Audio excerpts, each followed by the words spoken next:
Bonsoir à tous et à toutes. Voilà, très heureux de vous retrouver de nouveau cette semaine.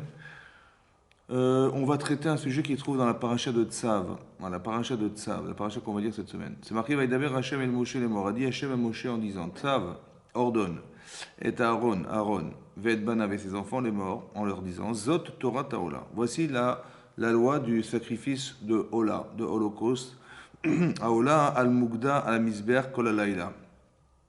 En fait, ce sacrifice va être brûlé toute la nuit. Al Daboker jusqu'au matin. Ve'esh Misbéar Tokado. Et le feu sera de façon permanente sur le Misbéar, sur l'autel. On nous parle de korbanot. Ici, de nouveau, on va traiter des korbanot. Donc, on parle du korban Ola. Ouais. On va du sacrifice de Ola, de l'Holocauste. On va parler du sacrifice de Khatat, plus loin. De Khatat, c'est des fautes, en fait, qui ont dû être perpétuées par les bénis Israël. Et donc, on doit amener par accident, on a dû fauter par accident, on doit amener un sacrifice, ça s'appelle korban Khatat. Ensuite, on a des korbanot, on a le korban Hacham, qui vient parce que, à la suite de vols, etc., on doit amener un korban, ça s'appelle le korban Hacham. Et ensuite, on a le korban de Toda, un korban de remerciement. Il se marqué Ezot Torah Azevar. Alors, Toda Yakrivenu, Yakriv. Alors, la différence entre tous ces sacrifices, c'est que le korban Ola, il est complètement consumé. Le korban Khatat, il va être consommé en partie par le Kohen. Oui, le korban Hacham aussi. Et le korban Shlamim, c'est nous qui le consommons. C'est un korban Toda, un korban de remerciement. Voici les formes des korbanot. Et le korban Ola, à quoi il sert pourquoi on apporterait ce korban de faute? Quelle faute? Oui. Alors là, c'est marqué dans le Tana de Beliaou, il dit là-bas, c'est un Midrash Rabbah aussi qui est ici présent, dans le Midrash ici, qui dit que Rabbi Shimon Bar Yochai, il a dit que le korban Ola venait expier les fautes qui venaient de la pensée. Irure Avera. C'est-à-dire que quand on a pensé, on a mal pensé, on a pensé des bêtises, des fautes, on a pensé des choses qui sont interdites de penser, ouais. Alors cette faute-là, elle doit être comment dire, expiée par un korban. Il faut approcher un korban. Voilà ce qui est marqué ici. Maintenant, ce qui est intéressant, c'est que voir que il faut contrôler la pensée, quoi. C'est-à-dire, quelqu'un Irouré Avera, c'est des fantasmes. On a des fantasmes, etc. Oui, qui sont issus de mauvaises pensées. Et ça doit être mis de capère. On doit expier ces fautes en approchant un korban qu'on doit complètement consumer. Il doit être brûlé complètement. Ouais. Qu'est-ce que ça veut dire? Ouais, l'idée, c'est de comprendre quel est le sens de la pensée. C'est-à-dire que est-ce qu'on peut contrôler sa pensée? Jusque-là, la Torah elle demande d'amener un korban parce qu'on a pensé. C'est intéressant de voir quel est le sens de la pensée. À part ça, c'est marqué dans la Gemara, dans Yuma Daf Kaftet. La Gemara dit que Irure Avera, Kashimina Avera. En français, ça veut dire que les mauvaises pensées, les fantasmes, ouais. Rachid dit que si quelqu'un il a un fantasme d'une femme, de femme, etc., et bien ça, c'est plus dur à contrôler que le contrôle des maasim du corps. La pensée est plus compliquée à maîtriser que le corps. Voilà ce qu'il dit le Rachid. Donc, Eloré Avera, Kashim Avera, c'est-à-dire que c'est plus dur. C'est quoi qui est difficile? Kashim Avera. C'est-à-dire que la pensée est plus grave que l'acte. C'est ce que ça veut dire. La pensée est plus grave que l'acte. Pourquoi la pensée serait plus grave qu'un acte? Oui, on a l'impression que c'est l'inverse. Bon, il a mal pensé, ok. Mais bon, ce qu'il a fait, c'est quand même plus grave que ce qu'il a pensé, non? Non? Pourquoi je vous dis ça? Parce que est-ce qu'on est condamné d'avoir mal pensé? Hein? Non. Mais on est condamné d'avoir mal agi. Alors on ne comprend pas comment la pensée peut être plus cachée. Cachée, c'est dur, hein, dur, je ne sais pas comment ça se pourrait traduire en français, que la verra que l'acte lui-même. Comment ça peut s'entendre? Oui. D'un autre côté, c'est marqué dans le Shulchan Aruch, oui, que dans le Siman Samech Aleph, c'est marqué mitzvot srichot kavana. C'est-à-dire que quand on fait une mitzvah, quand vous faites une mitzvah, au préalable, il faut une intention qui l'accompagne. Quelle intention? Oui. L'intention, c'est de dire je vais accomplir la mitzvah de ce que Hachem m'ordonne de faire. Oui. C'est quand je fais le Kriyat Shema, avant que je dis pas Shema Israël, non, je réfléchis, je dis voilà, après je prends sur moi le Ol Malchut Shamaim, le 12 jours divin, je m'engage en fait quelque part, et je dis voilà, je vais accomplir la mitzvah de Kriyat Shema. Mitzvot Srichot Kavana. Avant de prier, je dis voilà, je vais faire la mitzvah de la prière. Voilà. Avant de faire quelle mitzvah, je suis mitkavenet, voilà. Mitzvot Srichot Kavana. Maintenant, c'est une discussion dans le chasse, dans le Talmud, de savoir est-ce que le mitzvah, elle doit être réfléchie avant de la faire ou pas. Il y en a qui pensent dans la Gemara que non, il y en a qui pensent que oui. Et à la fin, il dit qu'il faut. Oui. Maintenant, pourquoi il faudrait penser en fait? Avant de faire une mitzvah, il faut que je réfléchisse que je vais faire cette mitzvah. Je vais faire ce qu'Hachem m'a ordonné de faire. Mais pourquoi il faut être mitkaven? C'est-à-dire pourquoi il faut penser avant de faire la mitzvah? Évidemment, je mets mes tefilines, je fais une mitzvah. Je fais Kriyat Shema, je ne suis pas là pour m'amuser, je fais une mitzvah. Pourquoi il faut être mitkaven? Pourquoi il faut absolument au préalable réfléchir et de se dire, ouais, penser, je me rends quitte dans la mitzvah qu'Hachem m'a ordonné d'accomplir. Il faut absolument réfléchir à ça avant de faire la mitzvah. Mitzvot srichot kavana. La mitzvah, elle nécessite une kavana. Alors, a priori, je dis, ouais, je n'ai pas besoin. Mais d'un autre côté, ça c'est quand je fais consciemment une mitzvah. Mais quand, par accoutumance, par habitude, ouais, vous savez, ça fait 3000 fois qu'on fait Kriyat Shema, ça fait 10 000 fois qu'on fait la tefila, ouais. Je ne sais même plus si j'ai fait la bracha. J'ai fait la bracha ou pas? J'ai oublié. On a fait Kriyat Shema ou pas? Je ne sais plus. Ouais. Mais on a fait Birkat Hamazon ou pas? Je ne sais plus. Ouais. Mais comment c'est que je ne sais pas? Parce que j'étais pas présent. C'est avec la kavana, l'intention, elle permet de se connecter, de se lier à ce qu'on fait. Vous avez compris? Est-ce que je suis présent ou je ne suis pas là? Alors, misvot srichot kavana. C'est-à-dire, il faut que tu sois conscient de ce que tu fais. Pas, tu vas pas singer des choses dans ta vie. Il faut pas les singer parce qu'il est où le type?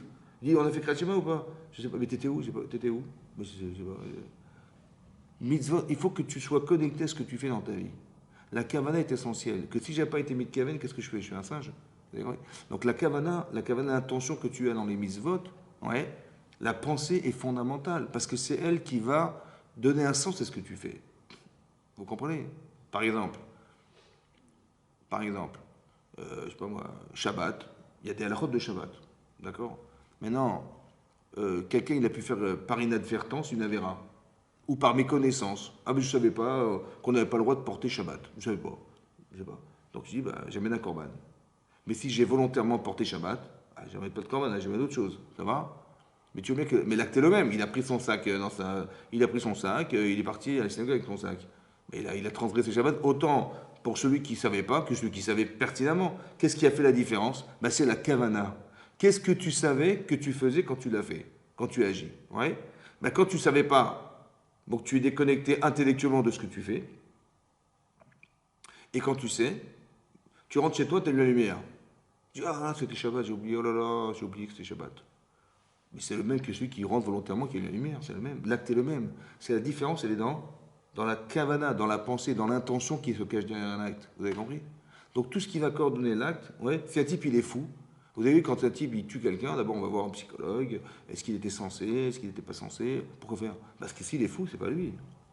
S'il est fou, ça ne peut pas se condamner. Pourquoi ça ne peut pas se condamner? Mais il a tué une personne, c'est grave quand même. Et oui, mais il n'était pas là, le type. Tu vois, il est fou, il est aliéné, il est fou. Donc tu ne peux pas condamner quelqu'un qui ne contrôle pas sa pensée. Vous avez compris, l'intention, elle est fondamentale. Ça veut dire que tout ce qui va déterminer la capacité qu'on a d'agir va d'abord se déterminer par la capacité qu'on a de penser au départ. Mitzvot srichot kavana, ça veut dire que tu dois être présent dans ce que tu fais, tu dois être conscient, responsable. Mais comment je le sais? Parce que je pense avant d'agir. Voilà, je pense avant d'agir. Oui, parce que si je pense pas, ben, c'est pas moi. C'est un autre. C'est celui qui a l'habitude, c'est mon corps qui agit mécaniquement sur une chose. C'est pour ça qu'on est posé avec la lacha, on tranche la lacha, qu'il faut être mitkaven. Ça veut dire qu'on n'est pas des gens, on n'est pas des robots. Et on sait qu'on va tomber dans une redondance, on sait qu'on va tomber dans l'accoutumance, on sait qu'on va tomber dans des gestes mécaniques, on le sait. Mais on ne veut surtout pas que tu sois absent dans ce que tu vis. Alors il faut une kavana, et c'est ça. La kavana, c'est ça, la pensée. Donc on voit que c'est essentiel. Essentiel. Maintenant l'inverse. Si c'est essentiel, alors pourquoi il faut agir? Si ce qui compte, c'est ce que tu penses. Ce qui compte, c'est ce que tu penses. Bah vas-y, pense. Pourquoi la Torah demande non, il faut agir, il faut faire des actes corporels. Pourquoi il faut agir quand on est en train de faire un mitzvah? Si tu l'as pas fait, tu l'as pas fait. Ouais. Pourquoi on n'est pas condamné, comme ici, on va dire qu'il a mal pensé, Hiruré Avera? Pourquoi des Hiruré Avera, des fantasmes sexuels ou n'importe quoi, c'est assourd? Voilà. D'accord? Ben, il faut amener un korban. Mais pourquoi là, il faut amener un korban, mais si j'ai voulu tuer quelqu'un, je ne sais pas, c'est pas pareil. Pourquoi? Quelle est la différence? Ouais, pourquoi la Torah ne nous condamne pas sur la pensée, alors que l'essentiel de ce qu'on fait, c'est la pensée qui l'articule? C'est ça, non? Eh ben non, non. Par exemple, quand on prie Hachem, il faut dire les mots ou pas? Oui. Et si j'ai pensé les mots, j'ai pas dit les mots. Je suis quitte ou pas de la mitzvah? Non. D'où on sait que non. L'Agma dit là-bas dans Brachot, elle dit on apprend de Chana. La prière, on apprend de Chana. Il y a plein de lois qu'on apprend de Chana. Et notamment, c'est marqué Siftotea Naot. Ses lèvres bougeaient. Et de là, on apprend qu'il faut articuler la prière, c'est-à-dire qu'il faut s'entendre dire la prière. Et si je ne m'entends pas dire, j'arrive pas à m'entendre, bon, je lui dis à voix basse pour ne pas déranger, évidemment, mais il faut que je prononce les mots. D'accord? Maintenant, est-ce que Dieu, il sait ce que je pense? Est-ce que j'ai besoin de lui dire? Et si c'est ce que je pense, j'ai besoin de les penser. Moi, vous ne savez pas ce que je pense, donc évidemment que je vais vous dire ce que je pense, parce que vous n'êtes pas capable de lire dans ma pensée, c'est normal, donc je vais dire ce que je pense. Mais Dieu, il sait ce que je pense. Donc j'ai besoin de lui dire. Il suffisait de le penser. Pourquoi j'ai besoin de prononcer la prière? C'est une halakha, c'est une loi. Mais pourquoi il faut dire? Puisque tout est dans la pensée. Tout est articulé par la pensée. Tout ce que tu vas dire, c'est tout. Tout ce que tu vas dire, c'est ce que tu as pensé dire, on est bien d'accord. Bah, tu n'as pas besoin de répéter ce que tu vas dire, puisque tu l'as déjà pensé, ça suffit. Pourquoi tu as besoin de redire à Dieu ce que tu as déjà pensé lui dire? Bah, tu as pensé, il sait lire tes pensées, ça suffit, ouais, on est d'accord. Pourquoi on est obligé de prononcer la prière? Pourquoi on est obligé d'agir dans la vie? Pourquoi il faut agir? Pourquoi ça ne suffirait pas de penser les choses? Quelle incidence a l'acte dans la pensée? Fais tout là. Qu'est-ce que ça rajoute de faire? Voilà, c'est ça qu'il faut comprendre. Vous voyez? En vérité, pourquoi il faut faire? Qu'est-ce qu'on appelle être entier avec soi-même? C'est ça qu'il faut comprendre. C'est quoi d'être entier, d'être émette, d'être entier avec soi-même? C'est quoi qui fait qu'on n'est pas forcément entier avec soi-même? Et qu'est-ce qui fait qu'on l'est, oui, entier avec soi-même? Oui? Oui?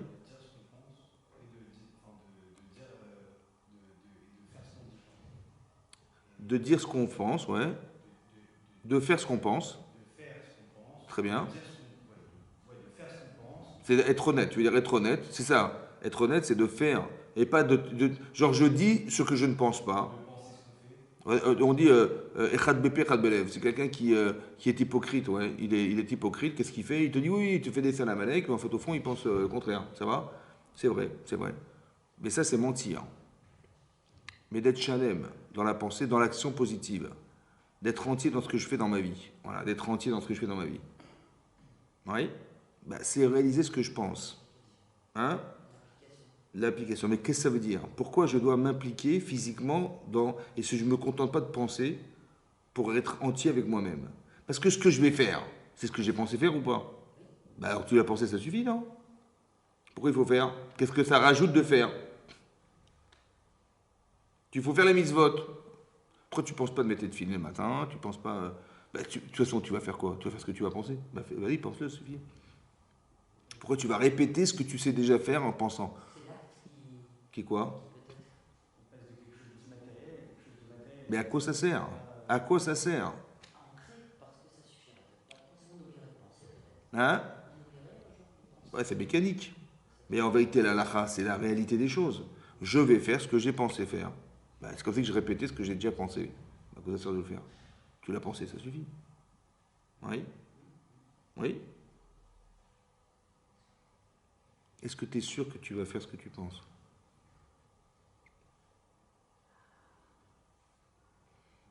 Pas sûr. Donc, c'est quoi d'être entier? C'est d'avoir le courage. C'est d'avoir l'émotion. C'est d'avoir, je ne sais pas moi, d'avoir les capacités mentales et intellectuelles de pouvoir faire ce que tu penses. Mais est-ce que tu vas le faire? Tu vois? Ouais, je vais ouvrir une entreprise, et quand je vois tout ce qu'il faut faire, je dis, oh non, non, je me suis dégonflé. Hein. Je dis, mais pourtant, tu avais pensé. Donc c'est qui la vraie personne? C'est celle qui pense ou celle qui agit? Ben, celle qui agit. Parce que celle qui pense, c'est pas sûr qu'elle va faire ce qu'elle pense. La pensée n'est pas engagée. Elle n'est pas engageante. T'as mal pensé, on s'en fout. Par contre, si t'as mal agi, t'as mal parlé, t'as mal écrit, hein, oui, t'as écrit, j'ai l'article, tu l'as marqué, tu es engagé. On peut te condamner sur ce que tu écris, on peut te condamner sur ce que tu dis. Pourquoi? Parce que si tu l'as dit, c'est toi. Si tu l'as pensé, c'est pas forcément toi. Pourquoi c'est pas forcément toi? Parce que c'est pas sûr que tu vas faire ce que tu penses. Tu dis, j'avais très envie de le tuer, celui-là. Je ne suis pas condamné. Pourquoi? Peut-être que tu n'as pas le courage de le tuer. Peut-être que tu n'as pas le courage de faire, d'entreprendre ce que tu penses. J'ai rêvé de sauter en parachute. Ouais. Et j'ai vu des films, les types des prouesses, les types des trucs. J'ai rêvé de ça. Et je suis arrivé, j'ai dit, allez, je vais me lancer. Et j'ai pris mon avion, j'ai monté dans un avion, j'ai mis la combinaison, j'ai mis mon parachute et tout. Le type, il m'a dit, vous avez bien le casque, ça va, il tient bien le casque, oui, il tient bien le casque, ouais, c'est bien, vous êtes prêts? Ouais, je suis prêt, je suis à fond. Et le type, il ouvre la porte de l'avion comme ça, et je vois en bas wow, j'ai eu un coup comme ça, j'ai dit, ouais, ouais. Et j'ai dit, non, c'est trop haut, j'arriverai pas. Vous pouvez fermer la porte. Des voix à la hauteur, déjà, c'est. Mais pourquoi tu l'as pas fait? Parce que ton corps a refusé. Ta tête, elle est 100% d'accord de le faire. Mais est-ce que ton corps, il va être d'accord de le faire? Vous avez compris? D'être entier, c'est d'être capable d'associer son cerveau et son corps. Vous avez compris? Donc le travail, il n'est pas intellectuel. Il est d'avoir les émotions suffisantes pour que ton corps accepte de faire ce que tu penses. Mais ces émotions, tu l'as pas. La peur est plus forte que le plaisir. La peur, elle est plus forte que le plaisir. Tu vas pas le faire. Parce que si le plaisir était assez fort, ben, tu aurais monté l'Everest. Tu dis, mais le type, il est fou, il est monté avec ses pierres peints et machin, son petit marteau, il cloue des trucs, et il monte comme ça, il monte l'Everest, le type. Il est fou, il est fou. Il te oui, il glisse, il meurt. Le plaisir d'atteindre le sommet, il est plus fort que la peur qu'il a de monter. Vous avez compris ce que je veux dire? Vous avez compris? Ça veut dire que l'acte, il va entériner quelque chose, il va finaliser quelque chose. Il va dire, c'est toi. Ça, c'est toi. Quand tu penses, c'est pas toi. Donc quand je te prie à Hachem, est-ce que ça suffit de penser? Non, pourquoi? Parce que c'est pas sûr que c'est toi. Quand tu dis, oui, je vais faire ça, Dieu, je t'envoie un. Je dis, mais t'es sûr que tu vas le faire? Oui, mais il faut que tu me le dises. Il faut que tu le dises, il faut que tu le fasses, parce que je ne suis pas certain. Moi, Dieu, il ne s'adresse pas à la personne qui pense. Parce que demain, tu me diras, mais moi, mais finalement, je ne voulais pas, je me rétracte. Ah, j'ai compris, mais quand est-ce que, quand est-ce que tu es toi-même? Quand tu t'engages, quand tu as dit. Alors, Dieu ne s'adresse pas à la personne qui pense, mais à la personne qui agit. Parce que c'est pas sûr que tu veux. C'est pas sûr que c'est toi. Donc, la vraie personne, c'est celle qui va dire. Parce que penser, on est tous capables. Mais est-ce que tu vas le dire? Ah, est-ce que tu vas le faire? Ah, c'est pas sûr. Vous avez compris? Ça, c'est une chose à comprendre. Ça veut dire que la vraie personne, c'est celle qui va agir. C'est pas celle qui pense. C'est pas ce que je pense que je suis, non. Parce que je peux penser, je ne veux pas être la personne que je pense. Par contre, si tu agis, c'est toi. Parce que tu as réussi à mettre en action ce que tu as mis en pensée au départ. Tzrichot mitzvot tzrichot kavana, c'est-à-dire que ce que tu vas faire, essentiellement, c'est lié à ta pensée. Mais qu'est-ce qui définit ce que tu es? C'est ce que tu vas faire. Vous avez compris ça? Vous avez compris ça? Ça ne suffit pas de penser. Il faut réfléchir, c'est sûr. Parce que si tu ne réfléchis pas, c'est encore pire. Mais ce n'est pas parce que tu l'as pensé que tu es la personne. Non. Tu n'es pas. Intellectuellement, on va dire que c'est vrai. Mais ce n'est pas vrai forcément dans la réalité de tes actes et dans les émotions qui accompagnent ta pensée. C'est pas sûr. Tu vas avoir peur, tu vas avoir le courage, ça va être trop difficile. Ce qui fait qu'il refuse, ben, c'est mon corps qui ne veut pas. C'est pas autre chose. Hein. Moi, j'avais très envie, mais quand j'ai vu l'obstacle de la difficulté pour atteindre, oh là là, je dis, non, j'y arriverai jamais, laisse tomber. Mais qui te dit, tu veux sauter d'un projet de 5 mètres, mais tu dis, tu plonges ou pas? Tu dis, mais jamais de ma vie. Mais comment tu sais, tu n'as jamais plongé? Bah, je n'ai pas les émotions suffisantes qui me permettent d'avoir le courage de pouvoir sauter si haut. J'ai l'appréhension de la hauteur, j'ai peur de mal tomber, je ne sais pas si je vais tomber de façon équilibrée. Tout ça, ça me dérange, vous comprenez ou pas? Donc je sais définir ce qui empêche mon acte d'accomplir. Donc le travail, il est sur quoi? Sur essayer d'éliminer toutes les peurs que j'ai qui m'empêchent d'agir. Je dis pourquoi tu ne fais pas? Ben parce qu'il y a ça, ça, ça, ça. Ben c'est ça ton problème. Donc si tu en as solutionné 4 sur 5, ben tu ne vas pas le faire. Mais pourtant, j'avais envie. Ouais, mais il manquait un. Tu vois, et tant que tout ce qui t'empêche d'agir, il faut savoir définir ce qui t'empêche d'agir. Tu vois, tu as très envie de le faire, mais tu n'y arrives pas. Tu vois? C'est comme quelqu'un, je sais pas, la bonne femme, elle a fait 50 heures de conduite. 50 heures de conduite quand même. Je dis, bon, ben là, vous êtes prête. Elle dit, ouais, j'ai 50 heures, j'ai bon, je suis prête. Et elle arrive devant l'examinateur, elle est comme ça. Mais pourquoi tu trembles? Ben parce que quoi? Ben je sais pas, peut-être qu'il va me demander quelque chose. Mais tu sais conduire ou pas? Ben oui, j'étais sûr de moi. Et là, j'arrive le jour de l'examen, je suis là, carrément, j'ai pris un sens interdit, quoi. J'ai même pas vu la route, tellement j'avais peur. Mais pourquoi tu as eu peur? Parce que tu n'as pas. Mais pourquoi tu n'as pas eu confiance? Parce que tu n'avais pas réfléchi au départ en te disant, il va me poser des questions. Mais il ne va pas poser des trucs que je ne sais pas. 50 heures de conduite, je connais le code, j'ai eu mon code. Normalement, je sais. J'aurais dû me rassurer au départ en me disant, je sais conduire. Je connais le code de la route. Ouais.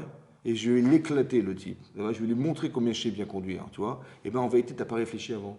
Tu as dit, je vais passer l'examen. Et tu as plus pensé à la peur de la question qui dérange que de penser que tu serais capable de le faire. Vous avez compris? Tout est dans la kavana. Tout est dans les intentions. Tu construis ta vie parce que les émotions qui vont éveiller ton esprit, qui vont t'empêcher d'agir, c'est eux qui sont les obstacles à éliminer. C'est ça. Vous avez compris ça? C'est ça, construire. Voilà, construire.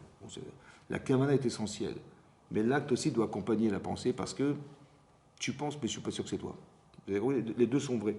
On est des êtres humains composés de choses antinomiques. On a un gouffre et un neshama. Si on a vécu le neshama, tu as une âme. Tu te balades, tu fais le tour du monde en 2 minutes. Tu montes l'Everest en 5 secondes. Mais quand tu as un corps, ça pèse. Hein. Il faut le soulever, il faut faire des exercices, il faut te préparer. Tu veux faire le marathon, ça prend 1 an de course. 1 an, il faut 1 an pour faire le marathon. Et tu cours tous les jours. Si tu voulais faire en 3 jours, je te promets que crise cardiaque, direct. Ah, ton corps n'est pas préparé. Donc j'ai rêvé de faire le marathon de Paris, mais si ton corps n'est pas préparé à ça, ça se prépare. Il faut agir, il faut savoir souffler, il faut savoir récupérer, il faut savoir. C'est comme ça. Et si tu fais pas, mais tu te rends compte, pendant 3 semaines, tu passes 3 semaines à l'hôpital direct. Hein, tes jambes, tu ne tiens plus, tu n'es pas préparé. Donc il y a une préparation mentale et une préparation psychologique. Ouais. Vous voyez que même des boxeurs, les vrais champions, c'est des gens qui sont préparés psychologiquement. Ils sont sûrs d'eux-mêmes, etc. Les footballeurs, les machins, les sportifs, il y a un mental qu'il faut avoir, qui n'a rien à voir avec... On sait tous courir, mais devant la difficulté, devant la pression médiatique, devant tout ça, le type, il perd ses moyens. Ça veut dire qu'en dehors de l'acte, il y a une pensée. Ouais, et c'est ça qu'il faut construire, en fait. Et à part ça, pour qu'on soit sûr que c'est toi, il faut que tu fasses. C'est ça qui est marqué dans Rashi, il y a un Rashi extraordinaire. Dans la Akedat Israël, qu'on en avait parlé une fois, c'est marqué que quand il s'est apprêté à faire comment dire, de faire cette mitzvah de Akedat Israël, ouais, de sacrifier son propre enfant, il a été capable de le faire, le courage il a eu. Bon. Et là, l'ange lui a dit, stop. Al tishlach yedecha lana, ne mets pas ta main sur l'enfant. Ve al ta'astom me'uma, ne lui fais quoi que ce soit. Et on avait expliqué, si Hachem, il envoie cet ange pour dire à Abraham de ne pas toucher l'enfant, de ne pas mettre sa main sur lui, mais évidemment, il ne fera rien. Donc pourquoi il a dû répéter ensuite? À quoi vient répondre le fait qu'il lui ait dit ne mets pas ta main, ne lui fais quoi que ce soit? À quoi ça vient répondre? Il lui a dit ne le touche pas. Ça veut dire, il expliquait ne fais quoi que ce soit. En fait, Rachid explique là-bas, il dit comme ça. À quoi ça vient répondre à ça? Abraham, il a dit mais tu m'as dit ne le touche pas. Ça veut dire que tout ça pourquoi finalement? Tu m'as fait peur, quoi. C'est-à-dire que intellectuellement, tu m'as réalisé intellectuellement. Pourquoi? Parce que j'ai compris qu'en vérité, la Emouna, ça dépasse l'intellect. Au début, je pensais que la vie est faite de bon sens. Tu vois, il faut réfléchir. Il y a des gens qui réfléchissent bien. Ouais, ils ont du bon sens. Ben moi, je suis un philosophe, je suis un penseur, je suis socialement, j'ai tout compris. Et donc, je sais quoi dire aux gens, voilà, intellectuellement. Oui. Seulement, la mitzvah, elle doit dépasser l'intellect. Pourquoi? Parce que le problème que j'ai dans les mitzvot, quand elles sont compréhensibles, c'est pas la meilleure des choses, c'est la pire des choses. Parce que je sais pas si je l'ai fait pour la mitzvah ou je l'ai fait pour moi. Je sais pas. Faut pas tuer les gens. Ben oui, j'aurais tué personne. J'ai fait une mitzvah, j'ai tué personne aujourd'hui. J'ai dit mais non, de toute façon, t'avais pas dit de Serra de le faire. T'avais pas de mauvais penchant, il n'y a rien qui t'a poussé à le faire. Donc tu n'as pas fait, il n'y a pas eu d'enjeu. Ouais. Ou quand je dis, vous savez, moi, quand je mange des fruits, je vérifie toujours s'il n'y a pas des petits vers de terre. Donc j'ai fait une mitzvah. J'ai pas mangé de vers de terre. Je dis, mais pourquoi tu as fait? Ça me dégoûte. Franchement, ça me dégoûte. Mais j'ai compris, mais c'est pas pour la mitzvah que tu l'as fait, c'est parce que ça te dégoûte. C'est pour toi que tu l'as fait. C'est pas pour la mitzvah. Le plus compliqué, c'est quand tu fais des choses qui sont cohérentes et que de toute façon tu l'aurais jamais fait ou tu l'aurais de toute façon fait. Ouais, que tu le veuilles ou non, tu l'aurais fait. Mais est-ce que tu l'as fait parce que ça a été ordonné ou tu l'as fait parce que de toute façon c'était cohérent? C'est ça qui est compliqué dans les mitzvot, quand c'est cohérent. Est-ce que je fais la mitzvah? Ouais. Ou bien je fais pour moi ou je fais pour Hachem? Je sais pas. Ouais. Donc Abraham, il dit, mais quoi, pour rien? Ça veut dire qu'on m'avait fait peur, quoi. Mais j'ai gagné quelque chose. J'ai gagné que j'ai compris, en me battant contre mon Yetzirah qui me disait, mais tu vas pas tuer ton fils. Et puis, est-ce que tu as vraiment bien compris ce qu'il t'a dit? Est-ce qu'on peut tuer les gens d'abord? Non. Apporter ton fils en holocauste, c'est tu vas le sacrifier. Sacrifier, c'est tuer, tu vois. Mais c'est interdit de tuer les gens. Et tu as toujours dit à tes élèves, mais arrêtez de faire des sacrifices d'enfants sous prétexte que vous avez des problèmes. C'est logique. Tu dis, toi, tu as un problème et tu vas tuer ton fils parce qu'il t'a un problème. Sois cohérent, sois logique. Ouais. Et donc, c'est ça qui a fait que les gens ont fait teshuva. Ils se sont remis en cause, ils ont arrêté de faire des sacrifices d'enfants. Et maintenant, tu vas faire le contraire de ce que tu as toujours pensé dans ta vie, mais ça ne va pas. Ouais. À part ça, Dieu t'a promis que tu aurais une descendance. Or, si tu tues cet enfant, tu n'auras pas. Vous avez compris? Et comment il a osé te dire l'enfant que tu aimes? Toutes ces questions, en vérité, humainement, ça ne s'entend pas. C'est pas humain, c'est pas logique. Vous avez compris ce que demande Hachem? C'est bon, est-ce que c'est logique? En vérité, ben, si Dieu l'a pensé, c'est que c'est logique. Mais c'est pas la mienne. Mais elle existe cette logique ou pas? C'est vers ça que je veux tendre. Pas la mienne, celle qui m'a été ordonnée par Hachem. J'ai pas forcément compris, mais je veux adhérer à ça. Donc il dit, c'est ça que j'ai réussi à faire, j'ai réussi à adhérer. J'ai repoussé mon Yetzer Hara de façon radicale, en disant, non écoute, je t'écoute pas, je fais sa volonté Hachem, je veux devenir Mahamine. Ça veut dire quoi être Mahamine? Pas parce que tu l'as compris, forcément. Bien sûr que si tu l'as compris, il faut réfléchir dans la Torah, évidemment. Tu vas te construire parce que tu comprends les choses, évidemment. Mais des fois ça va t'échapper. Tu vas le faire ou pas? Si je comprends pas, je fais pas. Moi, je fais ce que je vois. Si je vois pas, je ne fais pas. J'ai compris, mais tu vois Dieu, tu peux comprendre Dieu, toi. Tu as l'audace de croire que tu peux comprendre. Ben non. Donc ça veut dire que tu vois bien que Dieu, il existe au-delà de ta compréhension humaine.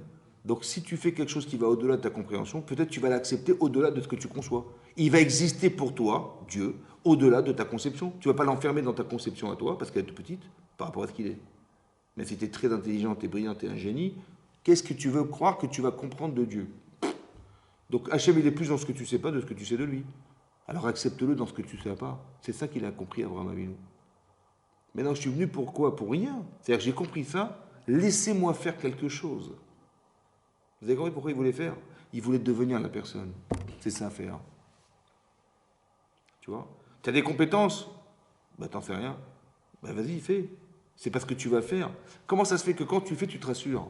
Et plus tu fais, plus tu te rassures. Comment ça se fait? Parce que tu vois bien que l'acte, il a une incidence psychologique sur toi. C'est pas shoot, c'est comme ça. Donc ça veut dire que ça suffit pas d'avoir pensé. Tu dis, voilà, Dieu, il t'a fait penser. Quand la cavote, tu as réussi, voilà. Tu étais prêt à faire, super. Mais je veux laisser-moi faire. C'est-à-dire que j'ai pensé, c'est une chose, mais je ne suis pas la personne. Je veux être chalem, je veux être entier avec moi-même. Elle a dit, t'as raison. Alors fais-le sur un bélier. Tu as compris? Il faut faire, t'as raison, mais pas sur ton fils. Fais-le sur un bélier. Mais il faut faire. Ça ne suffit pas de penser. C'est-à-dire que si tu fais sans penser, c'est nul. Et si tu penses sans faire, c'est nul. Ah, il faut faire. Il faut faire, mais il faut avoir pensé avant. Et plus tu élabores ta pensée, et plus tes actes ils vont aller loin, puisqu'ils sont articulés par la pensée. Tu as compris ou pas? Donc il faut étudier, évidemment qu'il faut étudier. D'abord parce que si tu ne sais pas, bah, tu diras mais je ne savais pas. Et tu ne peux plus dire je ne sais pas. Tu n'as pas le droit de dire je ne sais pas. Tu n'as pas le droit. Tu dis mais je ne savais pas. Bah, il faut que tu saches. Donc il faut étudier la Torah, c'est sûr. Après tu saches, maintenant il faut pouvoir articuler tes actes en fonction de ta pensée. Est-ce que tu auras le courage de faire ce que tu penses? Tu as compris?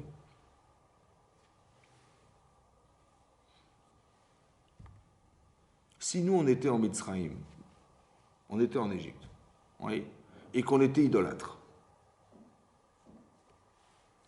comme on était idolâtre, mais de quel dieu on était idolâtre? On était dieu, par exemple le mouton c'est un dieu.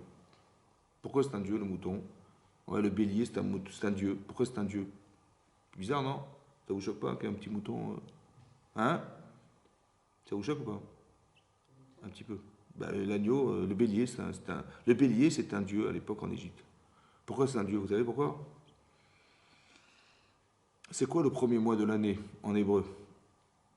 Le mois de Nissan, en hébreu. Ouais, on est sorti le premier mois, le mois de l'année. Maintenant, le signe zodiacal de Nissan, c'est quoi?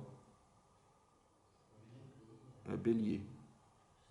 Ils savaient ça, les Égyptiens, ils savaient que c'était important, le bélier? Ben oui, c'est le premier mois de l'année. Ouais. L'aîné des mois de l'année, ben c'est lui. Chodesh Aviv, on l'appelle Chodesh Aviv. Ouais, on traduit l'Aviv par le printemps. Oui, Aviv. Mais Aviv, en vérité, si vous coupez en deux le mot Aviv, ça fait Av Yud Bet. Il est le père des 12 mois. C'est lui le père c'est lui qui va engendrer les mois. C'est le mois de Nissan. Et le mois de Nissan dans le ciel, c'est le bélier. Alors Dieu est un bélier. Vous avez compris? Vous avez compris ce que je veux dire? C'est ça qu'ils ont compris les Égyptiens.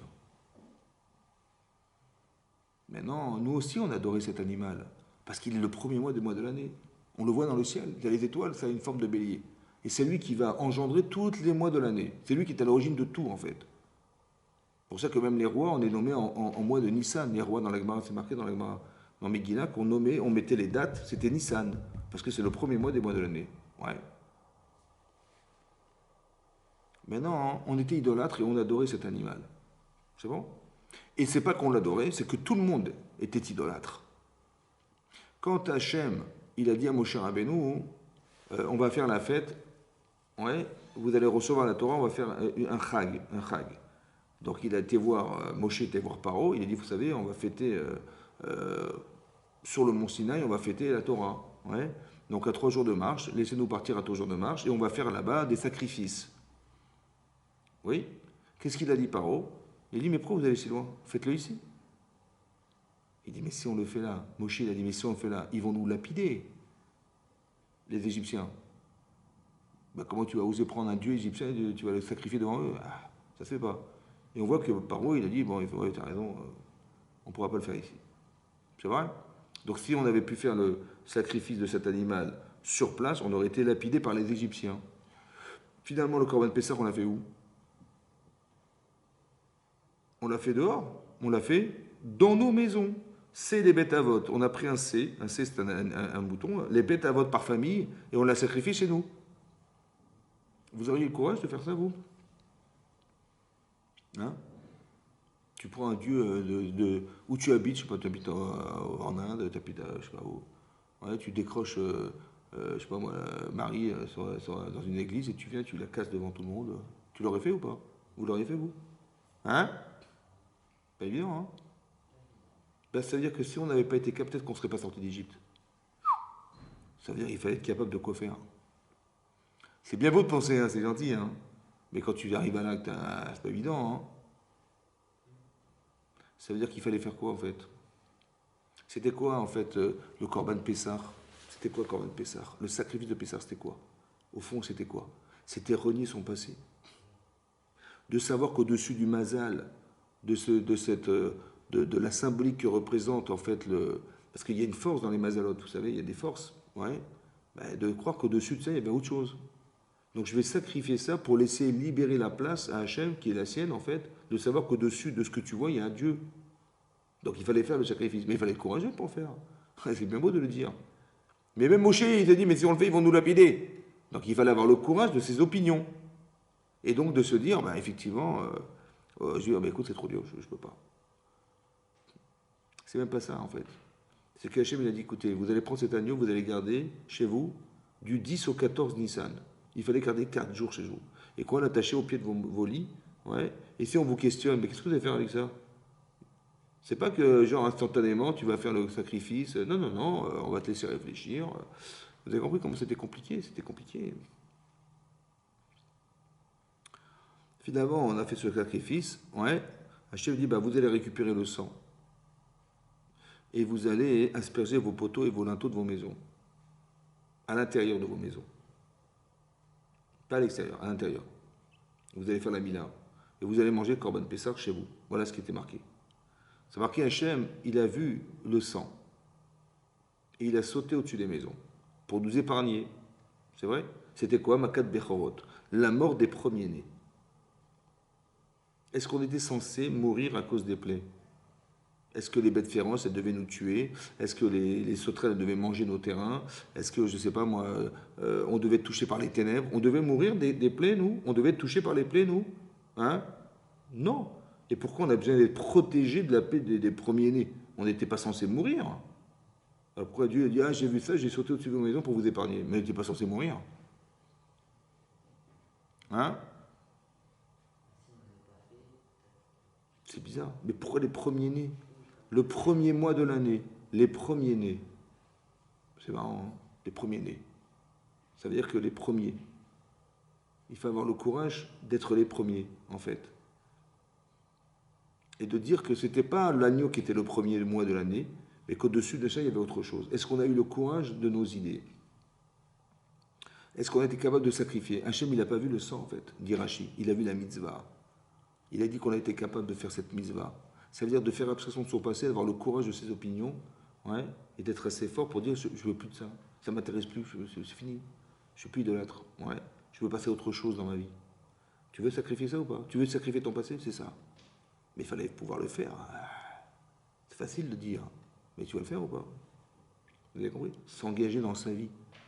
Et il y a eu un miracle incroyable. C'est pour ça que le Shabbat prochain, il s'appelle Shabbat Agadol. Qu'est-ce qu'il y a de spécial ce Shabbat? Il y a le Shabbat qui précède Pessah, Shabbat Agadol. Qu'est-ce qu'il y a de spécial? Spécial, parce que le 10 du mois de Nissan, c'est le jour où on a dû prélever ce sacrifice. Et quand les gens nous demandaient, mais qu'est-ce que vous allez faire avec? Je dis, dans 4 jours, on va le sacrifier. Et il y a eu un grand miracle. Lequel? C'est qu'ils n'ont pas bronché. Les Égyptiens, ils n'ont rien dit. Alors qu'ils auraient dû nous massacrer. Mais comment ça se fait qu'ils ne nous ont pas massacrés? Il y a un grand miracle. Oui? Mais d'où vient ce miracle? C'est pas gratuit un miracle. Peut-être que la réalité, elle est fonction de ta conception. Si tu es sûr qu'il ne va rien t'arriver, parce que tu fais ce qu'Hachem t'a demandé, eh bien il ne va rien t'arriver. Et si tu doutes dans ta vie, eh bien il va t'arriver ce que tu doutes. C'est compris ça? En vérité, pour nous, c'est un miracle, mais pour eux, ce n'était pas un miracle. Parce qu'ils étaient sûrs d'eux-mêmes. Ils étaient sûrs de ce qu'ils devaient faire. Et ils étaient sûrs de voir renier ce qu'ils avaient toujours pensé dans le passé. Ils étaient sûrs qu'il fallait démontrer, il fallait mettre peut-être sa vie en jeu pour ça. Peut-être. Ils étaient sûrs d'eux-mêmes. Et si tu es sûr de toi, alors Hachem y suit, tu vois, ils vont rien broncher. Ils vont rien. Pourtant Moshe lui-même, il a dit, mais si on fait ça chez eux, ils vont nous lapider. Hein. C'était l'évidence, c'était la réalité. C'était la réalité. Donc tu vas te battre contre une réalité. Tu vas être capable de faire ça? Oui? Ben, je dis oui, je suis capable. Et bien si tu es capable, tu verras que la réalité, elle va aller dans le sens de ce que tu penses et pas dans ce que tu vois. C'est la réalité, la capacité mentale que nous avons de changer la réalité. C'est extraordinaire. La capacité mentale, la kavana. Que quand tu es sûr de toi, et ben tu verras que les choses elles vont se réaliser comme tu penses. Parce que tu es sûr. Attention, il n'y a pas de doute. Ou alors tu te dis, mais de toute façon, entre ce que j'ai pensé, de ce que j'ai compris, moi j'ai pensé que l'agneau est un dieu, c'est vrai qu'il y a des forces naturelles qu'on ne comprend pas, c'est des choses ce sont des dieux pour nous, c'est des forces qui sont au-dessus de nous, quoi. C'est ça des dieux, quoi. Mais tu vas te rendre compte qu'au-dessus de ça, il y a autre chose. Il y avait Akadosh Baruch Hu. Il est plus fort que le Nil, il est plus fort que les sauterelles, il est plus fort que les grenouilles, il est plus fort que les bats de fer, c'est plus fort que tout ça. Et tu vois il contrôle tout, c'est lui, Adon, c'est lui le maître du monde. Quoi. Tu vois, il contrôle tout. Toutes les forces de la nature, tous les éléments différenciés de la nature se retrouvent dans les plaies d'Égypte. Il contrôle tout. Je dis, j'ai compris que c'est lui, donc c'est lui, je suis convaincu. Donc on dit, tu vas sacrifier ton principe, évidemment. Donc tu as la force mentale, émotionnelle de ce que tu penses. C'est ce qu'on appelle se construire. Se construire dans la vie, c'est d'avoir réfléchi et d'avoir les émotions de ce que tu penses. Iruré avera, kashimina avera. On veut dire, on amène un korban. Vous savez pourquoi on amène un korban Ola? Parce qu'on a mal pensé. On a pensé des bêtises. Mais comment ça se fait que ce que tu penses, c'est plus fort que ce que tu sais? Comment ça se fait? Tu sais que c'est sourd. Pourquoi tu penses? Oui. Tu sais que c'est sourd. C'est pas bien. Tu sais ce que ça va engendrer. Pourquoi tu penses? Parce que ce que tu sais n'est pas assez fort pour refouler ce que tu penses. Vous avez compris? Par exemple, on sait, c'est marqué dans une Mishnah en P1, que Talmud Torah, l'étude de la Torah, Keneged Kulam. Ça veut dire que c'est plus fort que toutes les mitzvot. Oui? Mais c'est même l'équivalent de toutes les mitzvot. Maintenant, combien il faut dire de mots pour accomplir la mitzvah de Talmud Torah, d'étude de la Torah? Combien il faut dire de mots? De phrases, de mots. Alors c'est marqué dans le Gaon, il dit qu'un mot de Talmud Torah, un mot de l'étude de la Torah, un mot, c'est Mitzvah Talmud Torah. J'ai dit un mot, veille d'Aber. J'ai réalisé la Mitzvah de Talmud Torah, Keneged Kulam, qui est équivalente aux 613 mitzvot. Ça va? Combien on peut dire de mots à la minute? Alors le Chafetz Chaim, il a dit, on peut dire 200 mots à la minute. Ça veut dire, on peut dire 3 mots en 1 seconde, à peu près. Voilà. Ça va? Un peu plus. Voilà, 3 mots en 1 seconde. 3 mots, j'ai dit 1, je peux dire 3 mots. Donc, c'est-à-dire que j'ai dit 200 mots en 1 minute. Donc, combien j'ai dit de mots en 1 heure? 60 fois 200, multiplié par 613. Ça fait un paquet quand même. Keneged Kulam. Hein. Maintenant, la Gemara dans Kiddushin, elle dit là-bas, la Gemara dans Kiddushin, il y a une discussion dans le chasse, dans la Gemara dans Kiddushin de la flamme de tête, la Gemara dit, est-ce qu'on peut recevoir un salaire des mitzvot dans ce monde? Voilà, j'ai mis mes tefilines ce matin, j'ai fait Afra Chatrala, j'ai dit voilà, j'ai fait la mitzvah, je veux gagner au loto. Ouais? Qu'est-ce que ça te coûte? Ouais? Est-ce que je peux recevoir un salaire des mitzvot dans ce monde? Je dis voilà, j'ai fait ça, Dieu, alors je te prie, permets-moi d'avoir ça parce que j'ai fait ça. Je peux le penser ou pas? Hein? Oui, oui, non. La Gemara, il y a une marloquette. Est-ce qu'on peut recevoir un salaire des mitzvot? C'est-à-dire, est-ce qu'on peut quantifier la mitzvah dans ce monde? Alors, Rabbanan, ils disent que oui, et Rabbi Shimon, il pense que non. Et la halakha, il est que non. La halakha, on ne peut pas. Tu ne peux pas recevoir un salaire dans ce monde, un salaire de la mitzvah dans ce monde. Tu peux recevoir le jufri. Oui, il y a certaines mitzvot sur lesquelles tu reçois le jufri de la mitzvah, mais pas la mitzvah elle-même. Pourquoi? Alors, on dit, ouais, c'est pas qu'Hachem, il ne veut pas la donner. Il ne veut pas donner le salaire. C'est qu'il ne peut pas. Pourquoi? Parce qu'il n'y a pas assez. Il n'y a pas de quoi payer. C'est comme dit, ma femme n'aime pas, je vais l'acheter. Est-ce qu'on peut acheter l'amour? Ben, c'est spirituel, ça ne s'achète pas. Tu peux mettre tout l'argent du monde, elle va se vexer, tu veux l'acheter, elle va se vexer. Hein. Ouais, ça ne s'achète pas. Ça ne peut pas s'acheter. Parce que la spiritualité ne s'achète pas, il n'y a pas de quoi acheter. Maintenant, on explique comment ça marche. Écoutez-moi bien. Hein.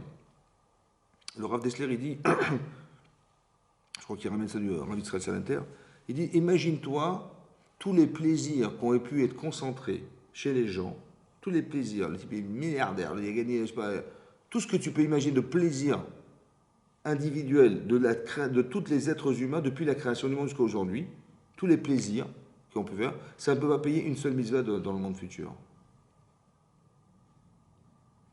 Ça va? Parce que le salaire ne peut pas se monnayer dans ce monde. Sachar be'ayalma lika. Le salaire dans ce monde, il n'y a pas. Tu ne peux pas payer. Il n'y a pas de quoi payer. Non, s'il n'y a pas de quoi payer, ouais, ça veut dire quoi? Ça veut dire comme ça. Maintenant, quelqu'un dit, tu sais, il y a des promotions en ce moment sur les Mercedes. 80% de réduction. Ça n'a pas duré longtemps. On y va ou pas? On est en plein chiot, on est en train d'étudier la Torah. Et le type, il rentre, il y a 80%. Sephora, ils font des promos en ce moment. Ouais. 95% de réduction sur les parfums et les cosmétiques. Tu pèses 80. Ça vaut le coup? On y va ou pas?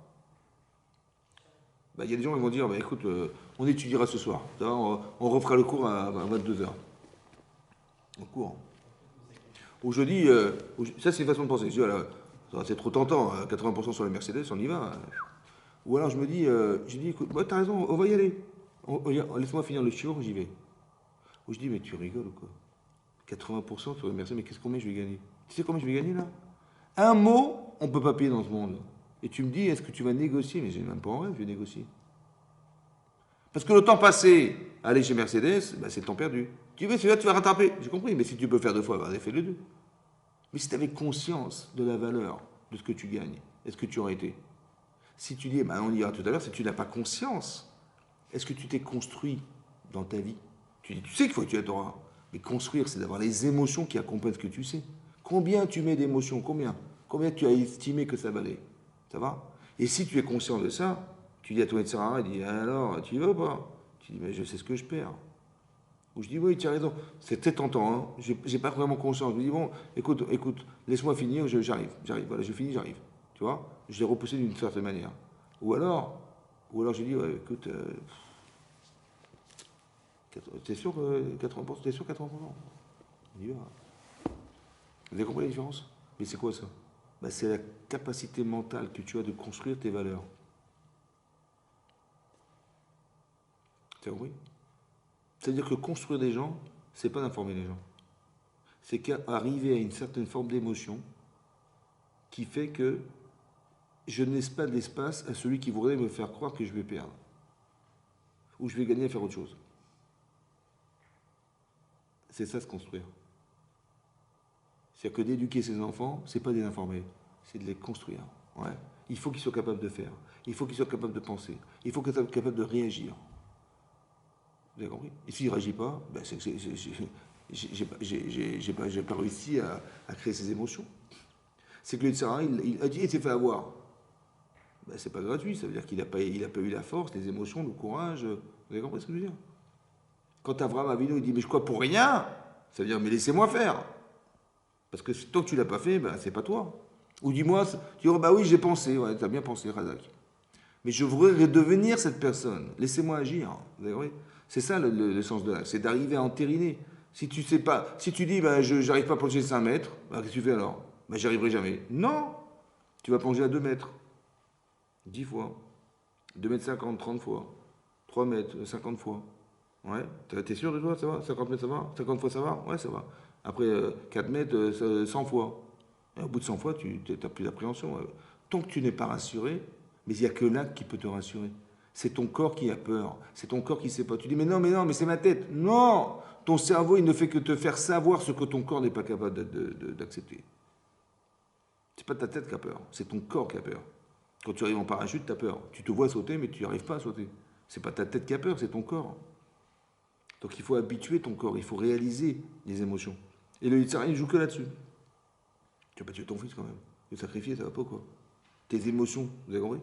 Il faut que tu sois plus fort, que ta volonté soit plus forte que ton désir. Corbanola. Vous avez compris? Tu vas sacrifier, il n'y a plus rien, il n'y a plus de matière. Il n'y a que de la pensée. Vous avez compris? C'est quoi le corban? Ben, la matière qui est là, il n'y a plus. Ça veut dire que tu es capable d'éliminer ce qui va être source de problème parce que la matière te dérange. Parce que l'intérêt, il te dérange. Vous avez compris? Il faut que tu sois capable d'être assez fort, plus fort que la matière. On amène un korban toda. Korban toda, c'est quoi? Un korban de remerciement. Il faut remercier. Par exemple, dit Rashi, si tu as dû passer une épreuve difficile, tu as dû traverser la mer, tu t'es mis en danger le désert, tu t'es mis en danger, etc., des listines, des brigands, etc., bah tu dis merci Hachem, voilà, j'ai échappé au danger, j'ai pu traverser la mer sans. Il y avait des vagues énormes, mais bon, j'ai traversé la mer, j'ai pu échapper à tout ça. Ça va? Merci. Donc tu avais un korban toda. Ça s'appelle un korban toda. Mais ça veut dire que tu nourris des relations. La relation, elle est nourrie par le fait que bah, tu as prié Hachem et il ne s'est rien passé grâce à Dieu. Tu as pu faire. Il y avait des brigands là, et puis tu as prié, bah, ils n'étaient plus là. Bah, grâce à Dieu, tu vois. Bah, merci Hachem. Donc qu'est-ce qui se passe en fait? Tu arrives à nourrir une relation, alors que dans ta tête, elle est virtuelle. Tu dois croire en ce que tu sais, sans pouvoir le voir. C'est dur quand même. C'est dur de croire en Dieu. Bah, tu l'as jamais vu. Oui, ben, tu vas voir dans les événements, tu vas les traduire et les émotions qui vont accompagner ce que tu sais va cristalliser l'idée que Dieu existe. Soit tu vas l'aimer, soit tu vas le craindre. Mais les deux existent, vous avez compris? Mais il faut faire ça, il faut arriver à ça. Et peut-être que le fait de respecter ses parents, d'honorer ses parents et de craindre ses parents, ça permet de, par extrapolation, de craindre Hachem et de l'honorer. Parce que je vous explique la logique. C'est quoi la logique? Est-ce que tu sais pourquoi tu dois honorer tes parents? Quelles sont les lois qui organisent le fait que tu les respectes? Bah, par exemple, ton père, tu ne peux pas t'asseoir à sa place. Vous avez compris ou pas? Pourquoi? Pourquoi sa place?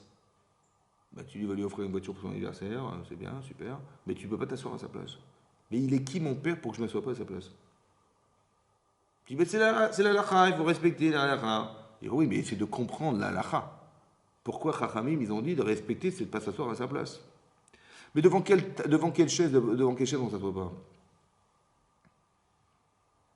Ben, le roi, tu ne peux pas t'asseoir. Tu vois? Mais pourquoi tu ne t'assoirais pas sur le trône du roi?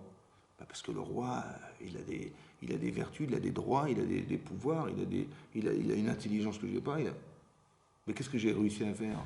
J'ai réussi à définir la personne, et plus je mets de paramètres dans ce qui correspond à ce qu'il est, et plus je vais respecter ce que je pense de lui. C'est ça ou pas?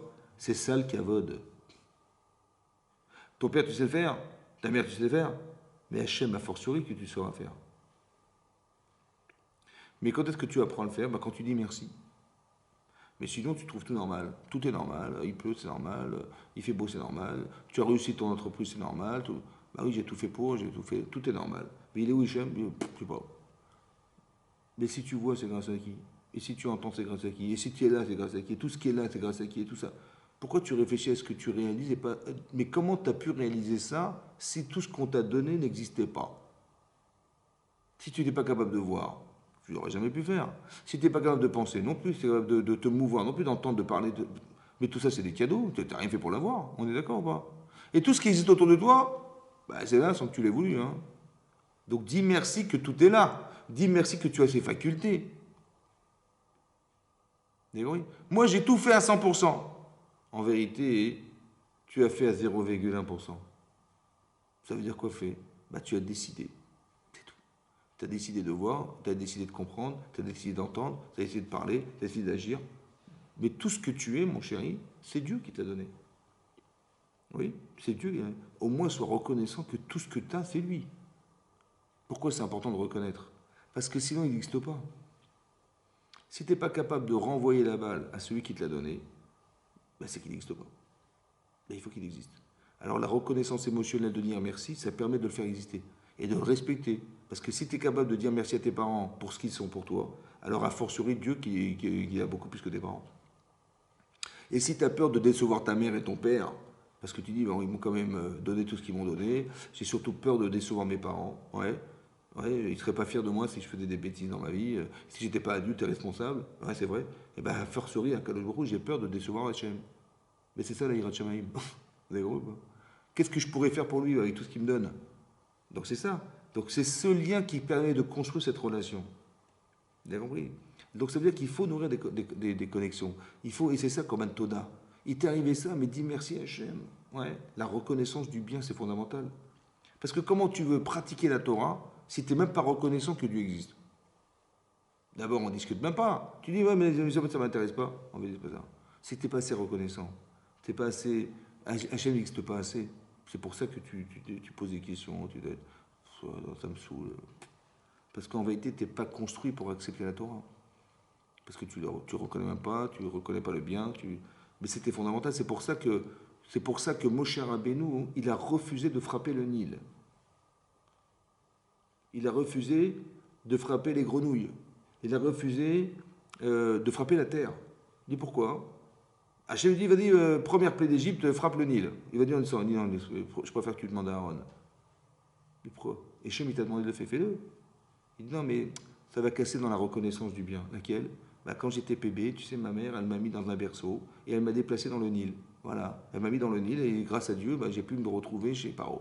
Donc je ne peux pas renier le fait que Dieu, que le Nil, il m'a aidé un petit peu quand même. J'ai compris, mais oh, c'est un peu loin quand même. Pourquoi il était si loin, Moshe Rabbeinu? Il dit frappe la terre. L'époux. Non, j'ai enterré l'Égyptien. Non, je ne peux pas. Mais pourquoi il n'a pas voulu frapper? Parce qu'il ne faut jamais pouvoir se contredire, même à ce niveau-là, il a compris. La Hakaratatov, ça ne doit jamais être contredit par quoi que ce soit. Même à ce niveau-là. Mais c'est bon, le Nil, il t'en voudra pas, t'inquiète pas, c'est pas grave. Je dis non, j'ai pas envie de me contredire. J'ai pas envie de me sentir contredit entre le fait que j'ai été sauvé grâce au Nil et d'un côté, je vais frapper ce qui m'a sauvé. Non, c'est pas possible. Mais c'est que de l'eau, c'est pas grave. Non, parce que inconsciemment, il y a des le Yetzera, hein, il va jouer sur la contradiction chez toi. Même inconsciente. Parce que consciemment, évidemment, tu fais l'ordre d'Hachem, c'est super. Mais inconsciemment, c'est un désastre. Parce qu'inconsciemment, tu penses que tu peux détruire ce qui t'a donné la vie, quoi. Vous avez compris ce que je veux dire? Vous avez compris ça? C'est comme on fait Kidouche. On fait le Kidouche vendredi soir. Bon, il faut qu'on voit le pain. Il faut qu'on voit le pain. Pourquoi? Bah oui, parce que le pain, tu sais que quand vous allez voir, vous allez faire Kidouche, ouais, vous allez soulever la petite mappa, là, la petite truc, et vous allez voir qu'il va rougir. Ah non, je vous le promets, il va rougir. Bah oui, il va rougir. C'est ce qui est marqué là-bas, il ne faut pas faire rougir le pain. Mais bon, il ne va pas. Oui? Ça veut dire quoi faire rougir le pain? C'est honteux. C'est honteux. Qu'est-ce qui est honteux? Ben, ce qui est honteux, c'est sûr. Si vous avez du pain et du vin, la priorité, c'est faire la bracha sur le pain ou sur le vin? Vous avez du pain à table et du vin, en semaine. Hein. Qu'est-ce que vous faites, la bracha sur le pain d'abord ou sur le vin d'abord? Hein? Sur le pain d'abord. Pourquoi sur le pain d'abord? Parce que le pain nourrit, mais le vin réjouit. Alors, c'est quoi la priorité La priorité, c'est de vivre ou c'est de se réjouir? D'abord, c'est de vivre. Donc, je ne voudrais pas manger du pain, boire du vin alors que j'ai du pain, ça ne se fait pas. Oui? Mais non, est-ce qu'on peut faire kidouche en vin? Il faut faire du vin, il faut faire kidouche sur du vin. Hein? Si, mais je veux dire que le sens du kidouche, d'abord, il faut faire kidouche sur du vin. Le problème, c'est que tu as du pain. Est-ce que tu peux manger sans faire kidouche? Non. Donc, tu es obligé de faire du kidouche, et tu ne peux pas manger sans faire kidouche, donc tu es obligé de faire kidouche avant de manger. Le problème, c'est que tu as du pain et tu as du pain. Alors, qu'est-ce que tu fais? Pour ne pas te contredire, tu caches le pain. pour ne pas faire honte au pain. Mais ça veut dire quoi? Ne pas avoir honte de contredire ce que tu sais. Vous avez compris pourquoi on cache le pain? Parce que si tu ne caches pas le pain, tu vas te voir inconsciemment boire alors que tu devrais manger. Et c'est honteux de boire avant de manger. Parce que c'est pas ça qui te fait vivre, c'est le pain qui te fait vivre. Vous avez compris qu'inconsciemment, en fait, tu t'es contredit tout seul. Alors Khamid, on dit non, cache le pain, vous ne pouvez pas le voir. C'est-à-dire que ça vient résoudre un problème psychologique, en fait, ouais, qui est de se dire, tu vois, il dit, bah, tu vois bien que tu t'es contredit, alors vas-y, fais. Et tu peux faire des avéros dans ta vie sans comprendre pourquoi. Parce que inconsciemment, tu t'es contredit une fois, alors tu contredis-toi deux fois.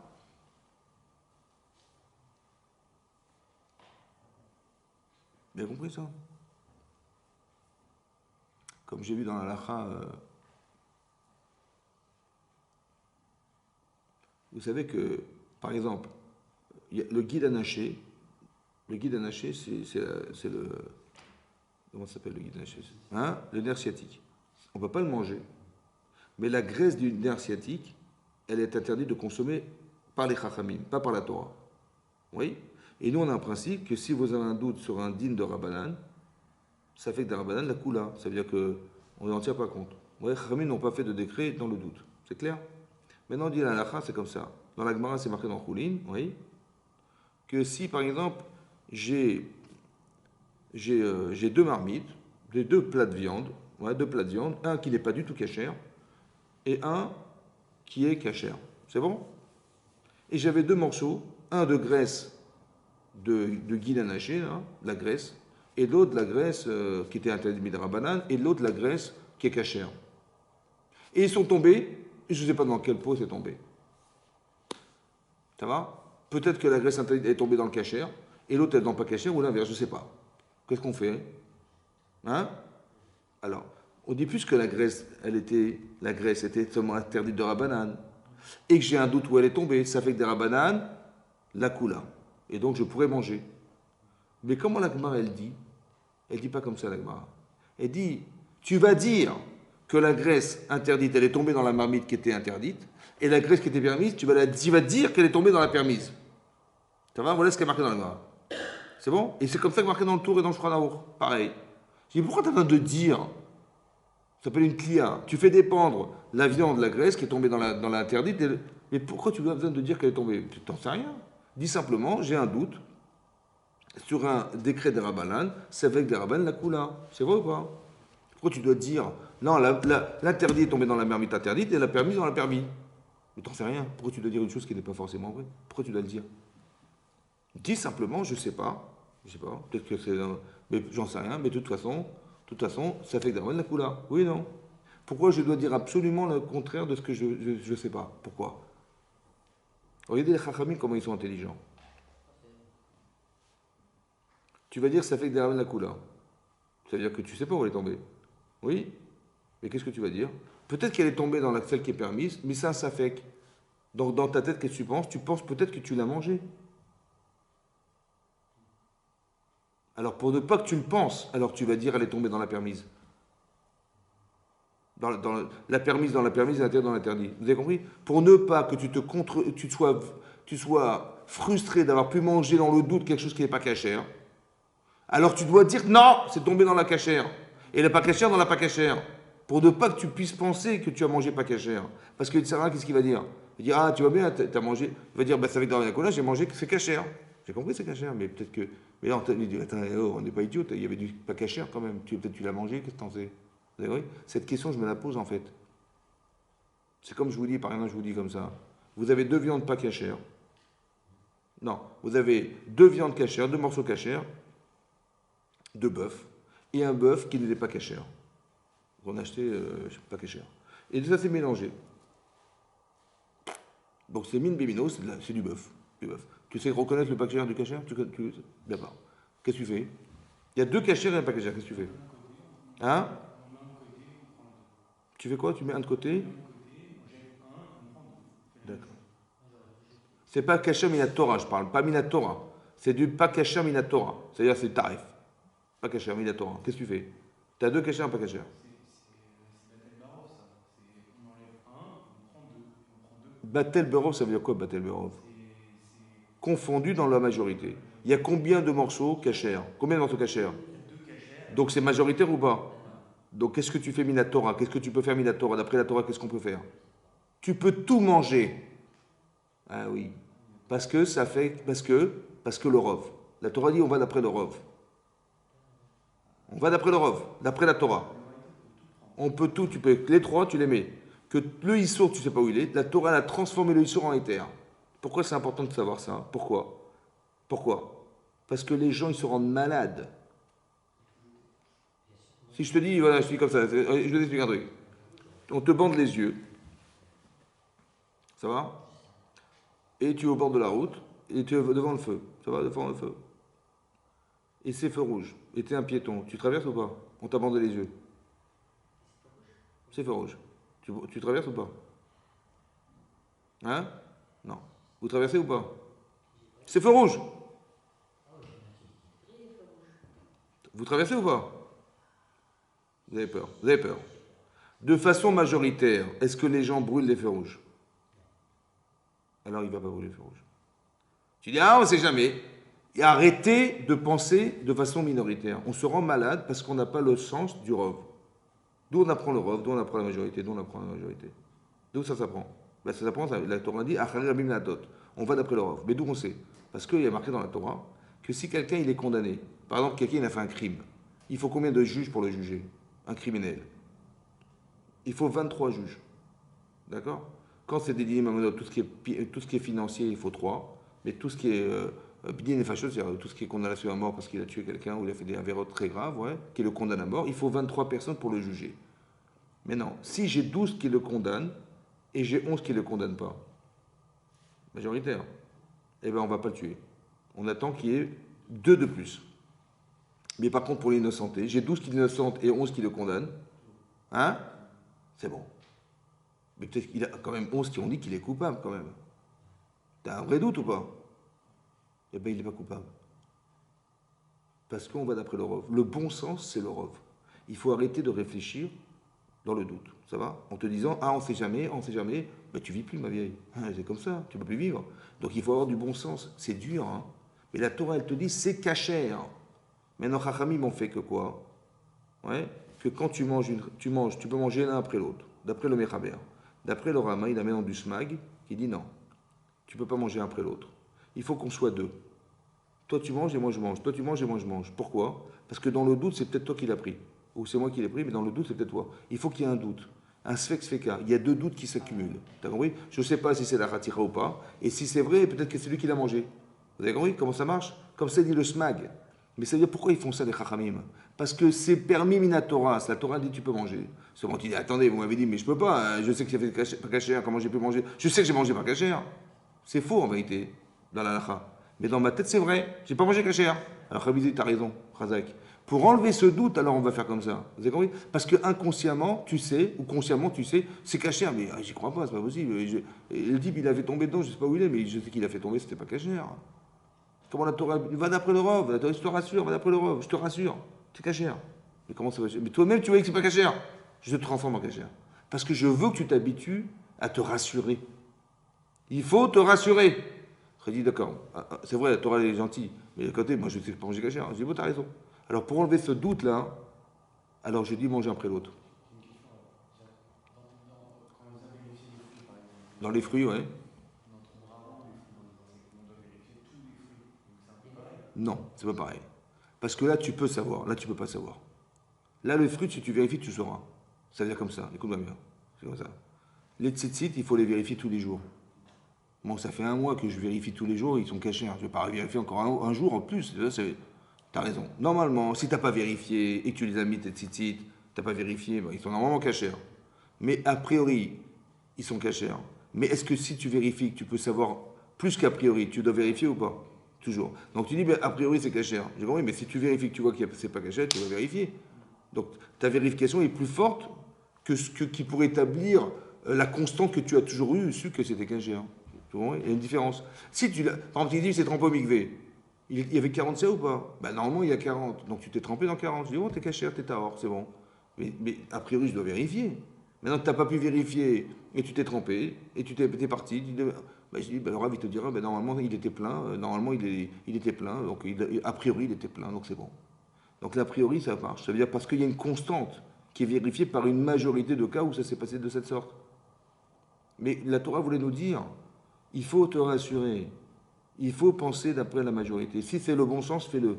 Et même moi, je te dis que ce que tu sais, tu doutais de que ce soit interdit, ça sera permis. Justement pour te rassurer qu'il ne faut pas vivre d'après la minorité. On est tout le temps, parce qu'on est perfectible dans la vie, on a toujours peur. Il y a des gens qui s'en foutent de tout, donc ils sont pas. Mais il ne faut pas tomber dans la perfection qui te détruit. C'est ça l'Yetzirah. Tu dis, mais moi je suis perfectible, moi je veux du 100%. Il y a des gens qui disent, par exemple, je veux me marier, je veux du 100%. La fille ne tombe jamais amoureuse, elle dit que j'en aime. Pourquoi? Parce qu'on ne sait jamais. La personne, elle intellectualise tout ce qu'elle vit. Alors elle ne peut pas tomber amoureuse parce que il m'a dit ça, et on ne sait jamais, peut-être que là ça marche, mais qui me dit que dans 3 ans, il ne va pas se passer un truc? Ah, j'ai trop peur, je ne peux pas. Je dis, oui, mais à un moment donné, il faut arrêter les sornettes là. Il faut dire, attends, il est bien le type, il est intelligent, il est machin, il est consciencieux, il est responsable, il est machin. Alors quoi? Bah oui, mais on ne sait jamais. J'ai compris, mais à le pire off de ce que tu vois, ça va. Alors lâche un peu. Et tu vas voir que tu vas t'attacher à la personne, mais pas tout le temps. On est très cartésien, rationnel et tout ça. C'est-à-dire qu'on ferme les portes à plein de choses. C'est pas normal. Tu aurais dit non, va d'après le rêve. Vous verrez, oui. C'est pareil. La pensée, il faut savoir ce qui est vrai de ce qui est faux. Et il faut savoir aussi de ce qui est émotionnellement touchant et pas touchant. Parce que ce qui va repousser les terrains, c'est tes convictions. Si tu es convaincu, il ne peut pas passer. Tu dis la Torah, c'est très important. Ouais, mais combien? Bah ça va, on étudie maintenant, on étudiera plus tard. Chaque mot Talmud Torah qui est Neget Kulam. 200 mots à la minute. Et une mise ne peut pas se payer. Si je te dis, ben, tu vais t'engager de faire un travail dans mon entreprise, ouais, tu vas remplir des enveloppes. Ça va? Bon, tu sais mettre un nom, un prénom, une adresse et un code postal et une ville, tu peux, ça va? Ben écoute, si tu fais ça, je te donne 550 millions d'euros par mois. Pas combien? 550 millions d'euros par mois. Bon, il ne faut pas faire des fautes d'orthographe. Si tu fais des orthographes, je t'enlève 50 000 euros. Et si tu viens en retard, je t'enlève 100 000 euros. Le type, il va venir à l'heure, oui ou non? Il va prendre l'orthographe par cœur ou pas? Évidemment. Pour 550 000 euros, évidemment. Par mois. Mais est-ce que tu gagnes plus à faire une mitzvah? Eh bien, évidemment que oui. Pourtant, on n'est pas enthousiaste le matin à venir à la prière, à venir au shiurim. Parce qu'on n'a pas mesuré, en fait. C'est même pas mesurable. C'est le monde futur. Combien ça coûte le monde futur? Comment, tu vas te le payer le monde futur? Mais il n'y a que la mitzvot qui te le paye, mon vieux. Mais c'est quoi payer? C'est d'avoir une relation avec le monde futur, avec l'éternité. Mais il faut que tu comprennes qu'il y a des fois dans ta vie, il faut que tu atteignes quelque chose qui s'appelle l'éternité. Il faut que tu dépasses quelque chose qui s'appelle ton petit Yetzirah qui t'empêche d'atteindre l'éternité. Ton Yetzirah, c'est ton orgueil. Ton Yetzirah, c'est tes intérêts personnels. Donc tu t'enfermes dans toi-même. Mais ça ne va pas au monde futur, ça, mon chéri. Il faut que tu arrives à faire abstraction de tes désirs pour laisser exprimer tes volontés. Et c'est ta volonté d'être dans la Torah qui va te permettre d'atteindre l'infini qui est Hachem. Ta volonté. Ton désir, il t'enferme dans toi. Ouais. Tu dis, mais j'ai ça, j'ai pas trop envie, machin. Ouais, mais à cause de quoi? À cause d'un. Parce que ça me coûte trop, ou ça me prend trop de temps, ou ça me prend trop de fatigue. Donc à cause de ça, tu vas perdre ton monde futur. Tu négocies, tu mets la balance, tu mets ta petite fatigue et tu mets les mitzvot. Eux, ils ont été prêts à sacrifier leur vie pour au Corban Pessar. C'était ça l'enjeu. Combien tu vas perdre pour t'engager? Combien ça te coûte de t'engager? Il faut que tu souffres pour avoir un bébé. Mais pourquoi il faut souffrir? Ben, c'est ça qui t'engage. Combien ça coûte de donner la vie aux autres? De l'enlever, c'est facile, mais de la donner, c'est dur.